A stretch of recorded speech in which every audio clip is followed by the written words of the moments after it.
2005-2006 Supreme Court of Ghana Law Report, page 438 at page 440. There is a ruling in that case, and it says that in that ruling there were 4 documents that were tendered in this particular case at the trial, and defense counsel did not object to the tendering of the documents in evidence. But when it went as far as to the Supreme Court, Georgina Wood, the Chief Justice of this country now, then made the comments as follows, which the judge says he depended on. And I quote. At the time she was not Chief Justice. Yes. She was a Supreme Court judge. And he says that, this is what he says, that a party who at the trial allowed a document to be admitted into evidence would not be extopped, and that is the key word, would not be extopped from raising legal objections to its admissibility, and that it was still open for the party to request, even upon appeal, for the exclusion of unsubstantial legal grounds. So this is his authority on which he felt that the objection was not grounded in law. So he allowed the Senanu's, objection. That's Mr. Lahin's objection. Yes, that Mr. Lahin's objection was not grounded. But that what Senanu was requesting was well within him. So he allowed the second. So he found substantial legal grounds to do so. Exactly. Because on the basis of the quotation you have given, it's not just a question of that once it has gone and you cannot deal with it. You can deal with it or look at it again on substantial legal grounds. Victor, wherein lies the substantial legal grounds in this matter for the retesting? Now, for the retesting, is the self-serving that he was talking about. If we say self-serving, for the layman to understand, is that a document or something that will inure to your benefit.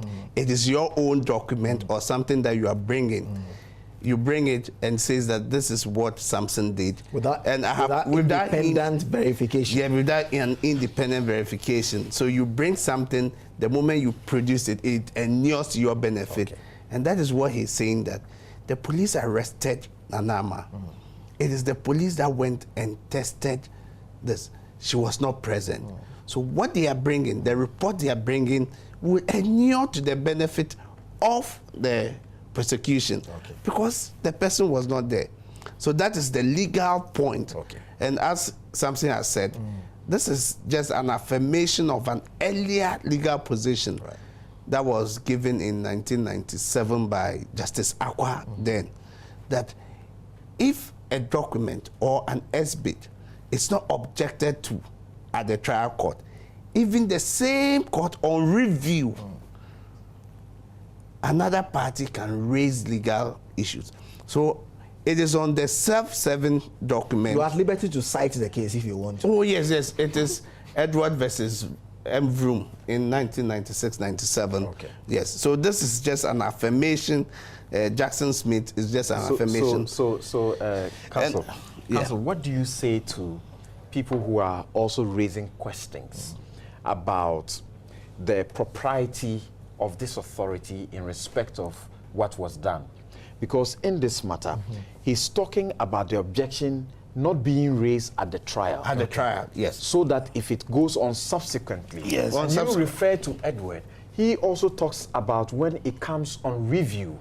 But as we speak, there is no question of review. This matter had not gone out of the trial. Yes. So there are those, including the chairman of the committee herself, her ladyship, Agnes Joji, Justice of the Court of Appeal. Yes, who suggested that initially, on the first day, I think on the second day, when this authority was brought to her attention, she suggested in the most emphatic way that she thought that the authority had been wrongly applied. That it could have been on appeal.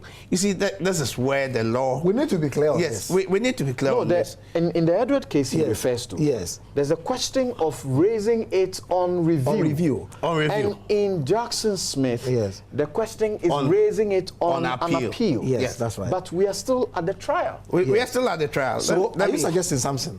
That then those two authorities are inapplicable, that you're trying to distinguish, as you lawyers say, the point in those judgments from the matter before us right now. You see, because we are not on review, we are not neither on appeal. Is that your point? The thing that one ought to be careful, the temptation that one ought to be careful falling to, is to begin to pass judgments whilst the committee is still doing its work. Absolutely. But on this substantial legal issue, and this is the reason we are where we are. Right. This is the reason we have a committee probing this matter. In the Evidence Decree, Evidence Act, Section 6, is it not very clear, Senior, that when the particular exhibit or evidence is being tendered, and so it is that moment that you raise the objection. Okay. Yeah, but Samson, But That is when you raise the objection. No, but Samson, you does see, that mean that if you look at it, we cannot raise? Okay, go ahead. Go ahead. If you look at Let me it not from get into the debate. Section 6, right?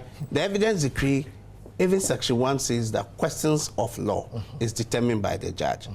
Section 6 on objection is a question of law. Now, the same Section 6, if you read the commentary of the Evidence Decree, it says that if you do not object at that material moment and it goes in, so you see additional Abosoba says that it's the same thing. But you see, the law has gone through that the Supreme Court, even in 1997 coming to 2000, now says that it doesn't matter that if you've not objected to it on appeal or review, you can raise those legal issues. Point. On appeal or review. Yes. But you see, on this issue, on cross-examination, cross-examination is nebulous. Right. It is a legal process. Senior, appeal, review, Samson, let him make his point. You see, go right ahead. Go ahead. Yes. No, Samson, let him reviews. Finish. Do you make reviews orally? No. Victor, go ahead. Ignore Samson for now. You see, he's both an interviewer and a guest at the same time. So he's playing both roles. You see, so when it comes to that, you see that the position of the law has moved when it comes to objection. So you can even decide that I will not object to it. On appeal, I would go and raise those substantial legal matters. Okay. Right. Now, this is a cross-examination that the man says that I will cross-examine for what it is worth. Then he comes in and says that I don't think this.